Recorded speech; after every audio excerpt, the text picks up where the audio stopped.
En la madrugada del miércoles al jueves estallaba finalmente la guerra entre Rusia y Ucrania, que está acaparando toda la atención internacional porque se trata de un conflicto con implicaciones mundiales y en el que están directamente implicados actores políticos como Estados Unidos, la OTAN, la Unión Europea y dentro de esta el Estado español.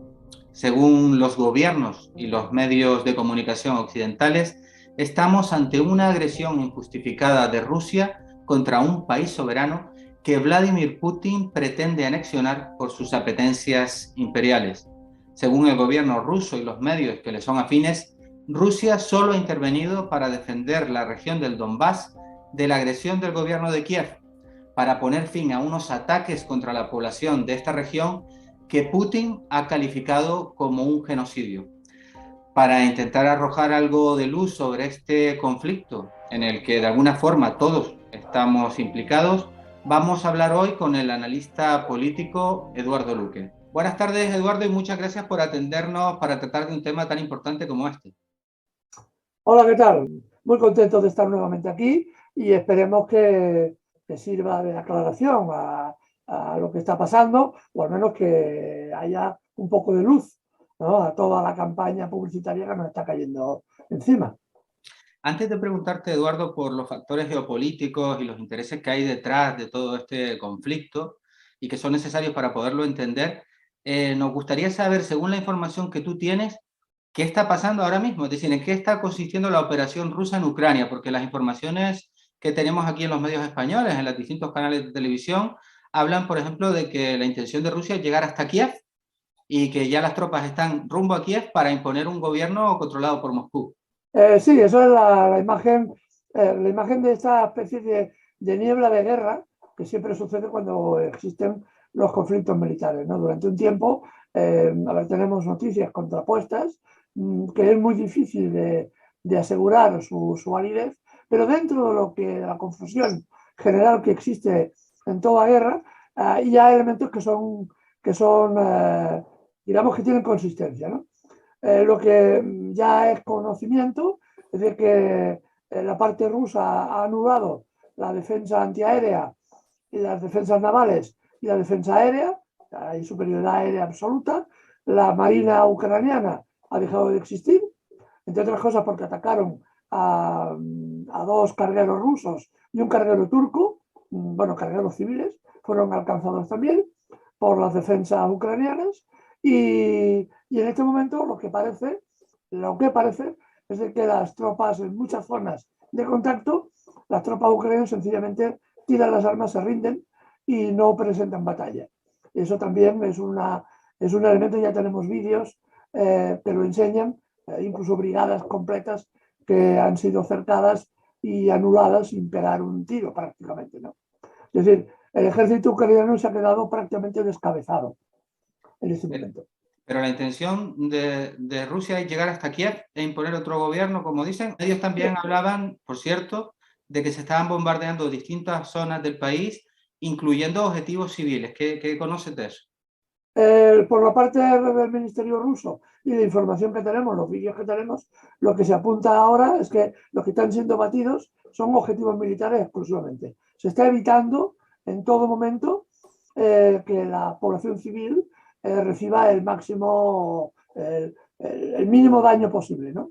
Sabemos que muchos cuarteles están en zonas habitadas y eso siempre es un riesgo para la población civil, pero hasta la presente, de forma fehaciente, hay muy poco impacto en la población civil. Eso sí, los centros de comando y dirección sí que han sido anulados, pero esos son objetivos militares legítimos, pensando que las tropas ucranianas llevan machacando la región independentistas de Donbass y de Lugansk desde hace semanas y con niveles de agresividad muy potentes, ¿no? Entonces, es difícil saber si el objetivo es que sería un error por mi parte el pensar que sería tomar una ciudad grande como Kiev.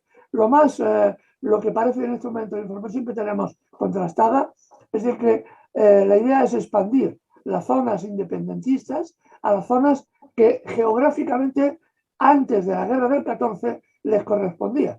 Es decir, una cosa es lo que quedaron reducidas ahora y otra cosa es originariamente hasta 2014 qué espacio ocupaban estas dos repúblicas. Parece que es el límite geográfico que se van a sostener y el resto del país dejarlo prácticamente igual. Es decir, anulado la capacidad militar de Ucrania, se puede conseguir una neutralidad militar por parte de Ucrania y limitarse a recuperar el territorio que las antiguas repúblicas tenían en la distribución original de Ucrania antes del 2014. Lo que sí parece evidente, por ejemplo, que sí ha sido atacado Mariupol, porque era una base naval de Estados Unidos y la Gran Bretaña, que ha sido arrasada, precisamente porque de ahí se intentaban imponer también misiles balísticos para amenazar a las costas y a la propia Rusia desde la zona.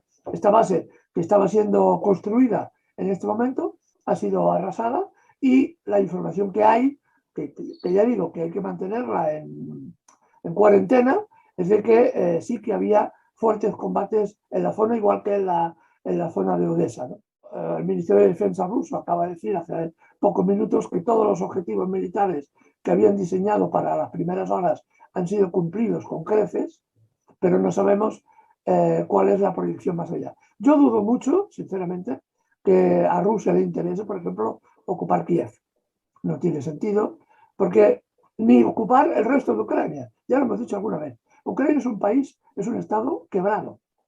Es un estado que está comandado por Estados Unidos, que instaló después del 2014-2015 una oficina que es paralelo a la propia presidencia de gobierno y a la Duma, una oficina encargada de velar por la limpieza y la anticorrupción. A partir de ahí, es Estados Unidos el que manda y ordena a nivel ejecutivo y a nivel legislativo en la Duma. Esta oficina anticorrupción lo que está haciendo es poner a todos los dirigentes políticos bajo lupa y tenerlos controlados porque sabemos que las élites ucranianas son infinitamente corruptas. El señor Poroshenko está acusado de gravísimos delitos en su país, el anterior presidente, y el señor Zelensky, el actual, también está acusado de delitos de corrupción también por la propia justicia de Ucrania. Y con él toda una retraída de personajes que curiosamente, ya lo digo aquí, han abandonado a la primera señal que el conflicto se agravaba, abandonaron el país, se han refugiado en Reino Unido, entre ellos 35 diputados del partido gobernante que abandonaron el país en sus aviones privados y se largaron o a la costa azul francesa o al Reino Unido, incluso me parece que algunos lo tenemos aquí por España. Y no sé si algunos llegará a Canarias. Has introducido el tema de Estados Unidos. A nadie se le escapa, ¿no? El papel que juega Estados Unidos, ni que aquí se está dirimiendo una lucha entre potencias, ¿no? Por un lado Estados Unidos y la OTAN, con la Unión Europea, y por el otro lado Rusia y China, porque no hay que olvidar que China es la potencia que más preocupa a los Estados Unidos. Desde tu punto de vista, hablando ya de geopolítica mundial, ¿cuáles son los orígenes de este conflicto que ahora vemos estallar de esta manera? Los orígenes de este conflicto hay que remontarse muy atrás, ¿eh? Hay que remontarse prácticamente al año 90-91, cuando cae la Unión Soviética, se desintegra, y desde la caída de la URSS se le prometió a los presidentes rusos que la OTAN no se expandería hacia el este, hacia las fronteras rusas.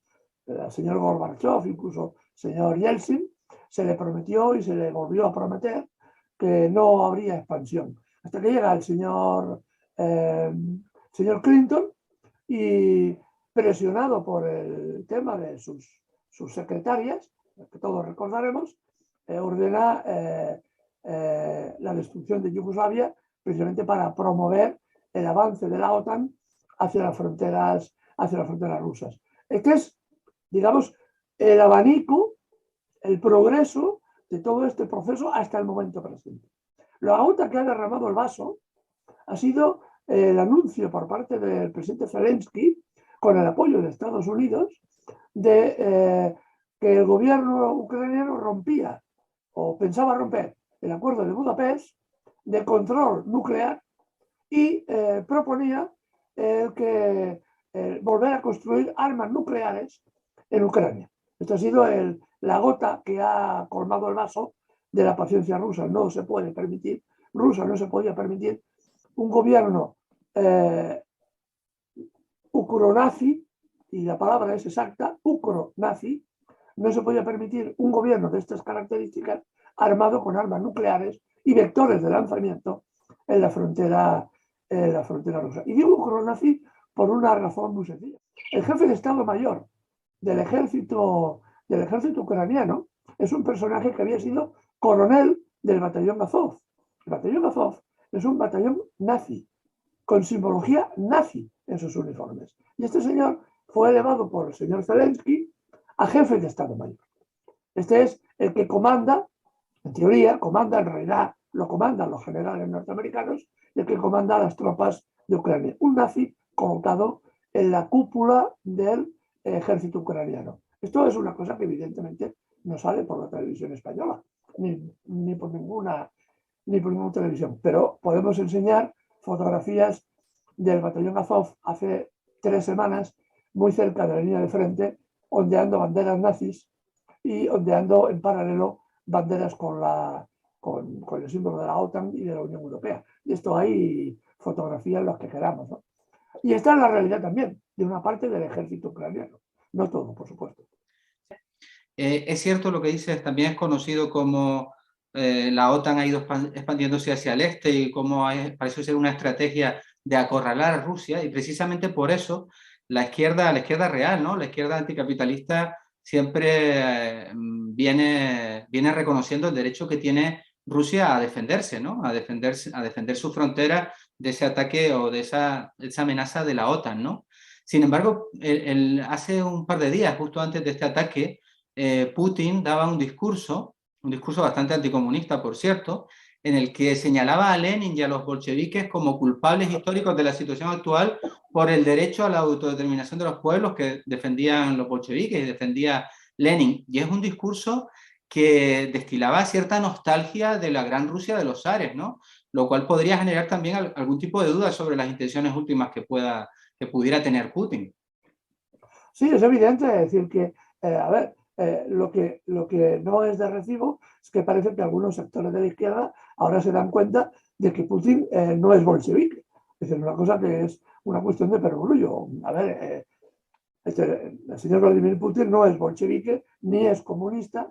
El Partido Comunista ruso, que tiene mucha importancia, es la segunda fuerza política en este momento, y por ejemplo el Partido Comunista ruso está apoyando en este caso concreto a lo que está realizando su presidente, ¿no? Entonces, pensar que Rusia no tiene derecho a defenderse porque el señor Putin no es bolchevique es una cuestión absolutamente maniquea y que la izquierda en muchos casos ha perdido completamente el hilo de la historia, ¿no? Porque aquí lo que está en juego es la propia supervivencia de Rusia.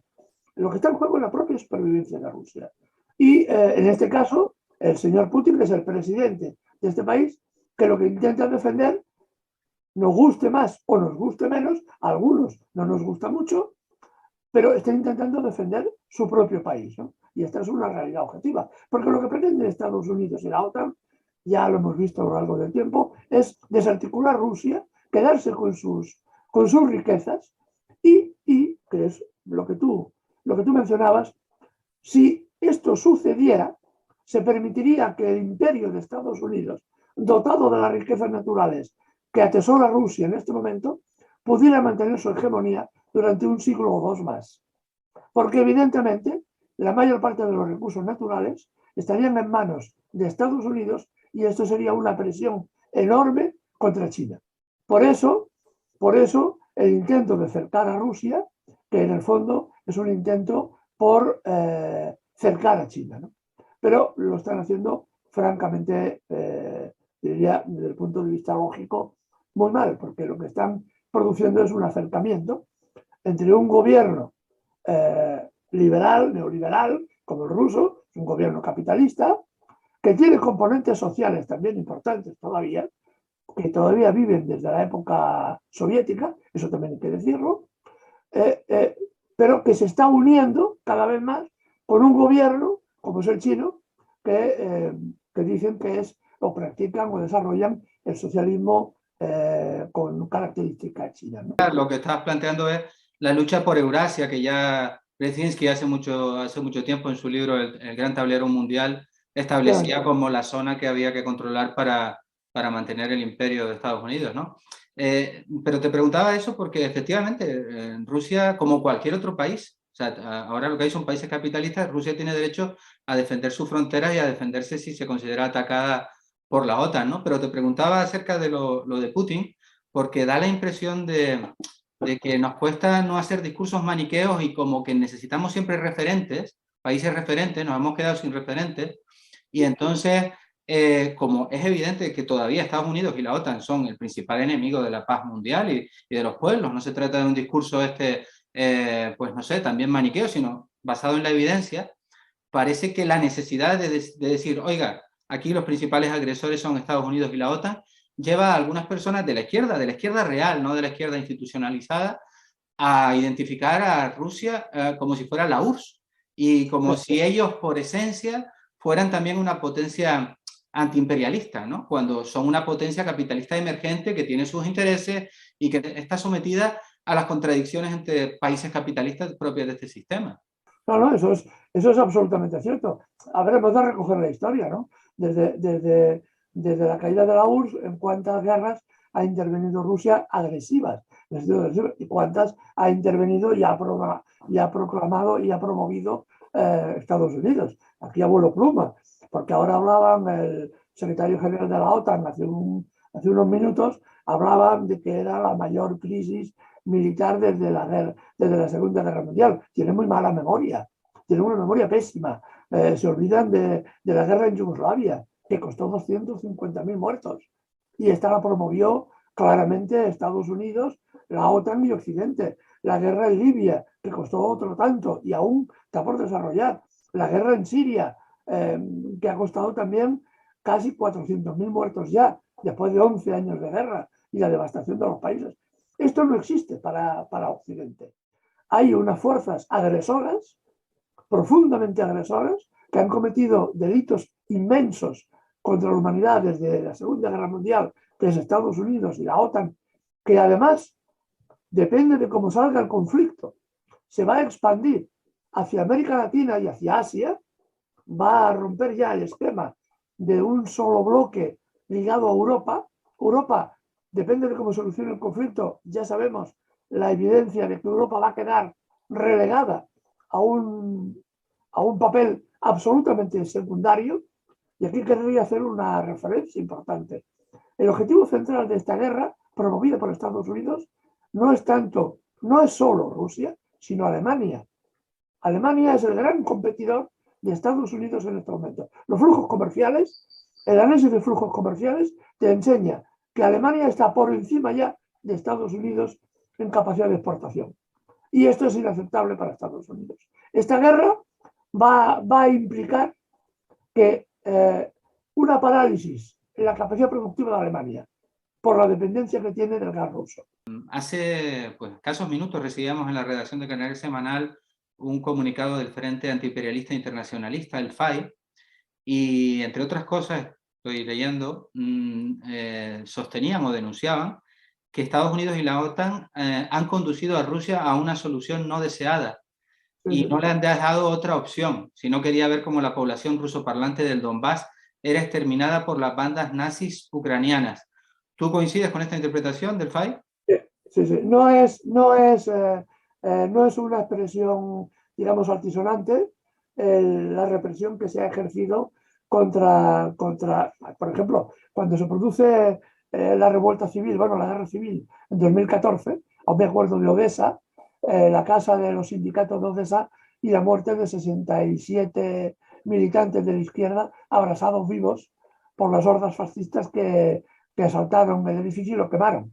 Y bueno, con toda la gente que había dentro. Y los cientos de muertos que hubo en la represión posterior. El Partido Comunista de Ucrania tuvo que pasar a la clandestinidad, probablemente por el hecho de que era un partido que proponía el mantenimiento del status quo, fue perseguido y muchos de esos militantes fueron asesinados. Eso, desde luego, no ha salido en la prensa ni en la televisión. ¿Coincides con el FAI en que a Rusia la han empujado y no le quedaba más remedio que tomar esta determinación?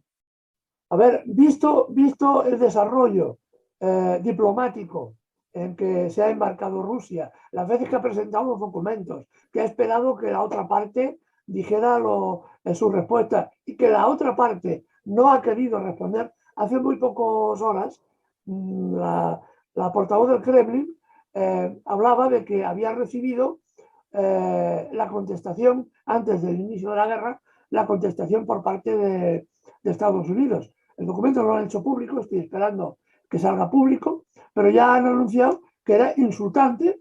Les decía, no pensamos negociar absolutamente nada, hagan ustedes lo que les dé la gana, que nosotros no vamos a negociar nada. Esto es el documento de Estados Unidos. Y, evidentemente, pocos minutos después se iniciaba, digamos, se agravaba el conflicto y se comenzaban a producir los primeros ataques, ¿no? Esto es lo que ha buscado Estados Unidos hasta el presente. Es el gran hacedor de esta guerra. ¿Y cuál te parece que puede ser, Eduardo, el desenlace de toda esta operación? En lo militar, en principio, si te parece que puede ser más larga o más corta, pero también en lo político y en lo económico, porque como estábamos hablando, las consecuencias son para toda la Unión Europea. Ya la Unión Europea y Estados Unidos han dicho que van a imponer duras sanciones a Rusia, pero de rebote esas sanciones acaban afectando no solo al pueblo ruso, sino también a los pueblos de la Unión Europea. ¿Cuál puede ser el desenlace de todo esto?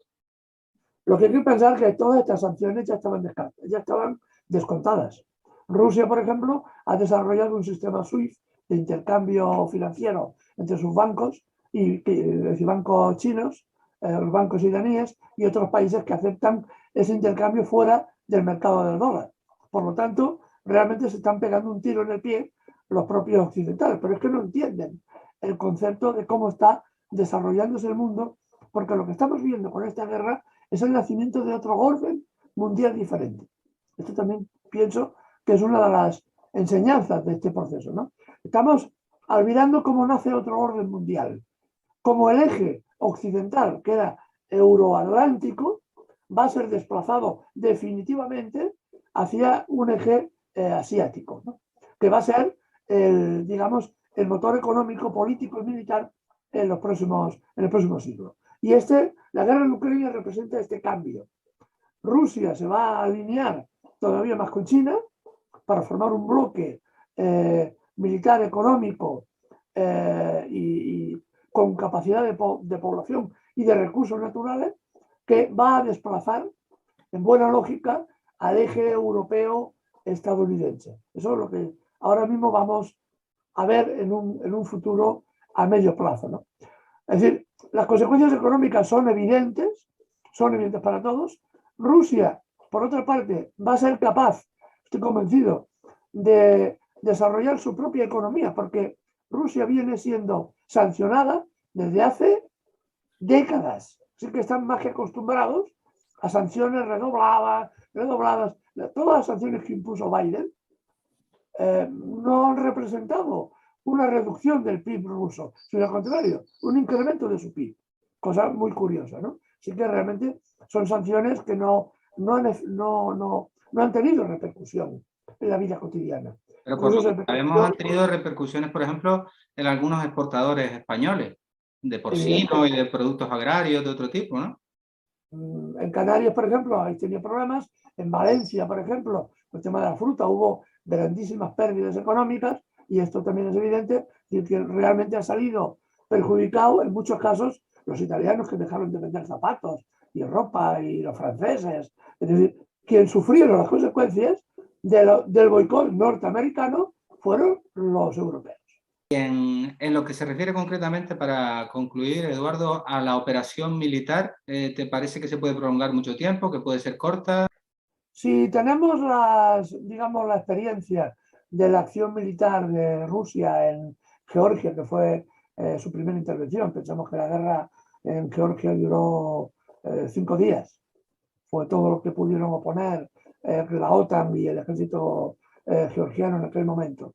Que las acciones militares en Azerbaiyán, y la guerra entre Azerbaiyán y Armenia, duraron una semana, hasta que Rusia, bueno, pegó el zapatazo en la mesa y dijo, se acabó.